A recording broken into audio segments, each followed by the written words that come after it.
Welcome back. In the last video, we saw examples of computer vision input and output shapes. And we kind of hinted at the fact that convolutional neural networks are deep learning models, or CNNs, that are quite good at recognizing patterns in images. So we left off the last video with the question, what is a convolutional neural network? And where could you find out about that? What is a convolutional neural network? Here's one way to find out. And I'm sure, as you've seen, there's a lot of resources for such things. A comprehensive guide to convolutional neural networks. Which one of these is the best? Well, it doesn't really matter.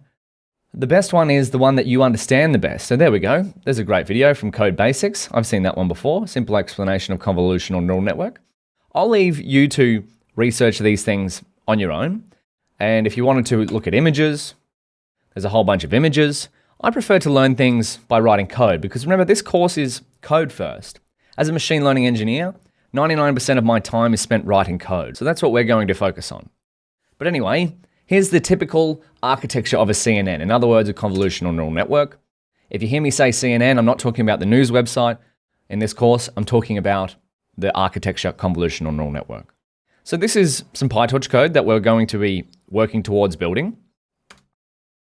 But we have some hyperparameters / layer types here. We have an input layer. So we have an input layer which takes some in channels and an input shape, because remember, it's very important in machine learning and deep learning to line up your input and output shapes of whatever model you're using, whatever problem you're working with. Then we have some sort of convolutional layer. Now, what might happen in a convolutional layer? Well, as you might have guessed, as what happens in many neural networks, is that the layers perform some sort of mathematical operation. Now, convolutional layers perform convolving window operation across an image or across a tensor and discover patterns using, let's have a look actually. Let's go nn.conv2d. There we go. This is what happens.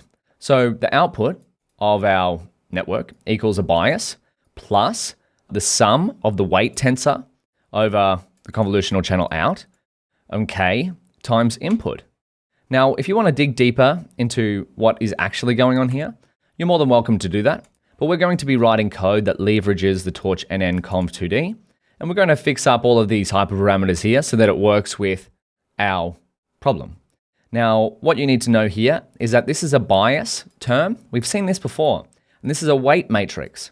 So bias vector typically and a weight matrix, and they operate over the inputs. But we'll see these later on with code. So just keep that in mind. This is what's happening. As with every layer in a neural network, some form of operation is happening on our input data, and those operations happen layer by layer until eventually, hopefully, they can be turned into some usable output. So let's jump back in here. Then we have a hidden activation / nonlinear activation, because why do we use nonlinear activations? Well, it's because if our data was nonlinear, non-straight lines, we need the help of straight and non-straight lines to model it, to draw patterns in it. Then we typically have a pooling layer. And I want you to take this architecture, I've said typical here for a reason, because these type of architectures are changing all the time. So this is just one typical example of a CNN. It's about as basic as a CNN as you can get. So over time, you will start to learn to build more complex models. You will not only start to learn to build them, you will just start to learn to use them, as we'll see later on in the transfer learning section of the course. And then we have an output layer. So do you notice the trend here? We have an input layer, and then we have multiple hidden layers that perform some sort of mathematical operation on our data. And then we have an output / linear layer that converts our output into the ideal shape that we'd like. So we have an output shape here. And then how does this look in process? Well, we put in some images. They go through all of these layers here because we've used nn.sequential. And then hopefully this forward method returns x in a usable status or usable state that we can convert into class names. And then we could integrate this into our computer vision app in some way, shape, or form. And here's the asterisk here. Note, there are almost an unlimited amount of ways you could stack together a convolutional neural network. This slide only demonstrates one. So just keep that in mind, it only demonstrates one.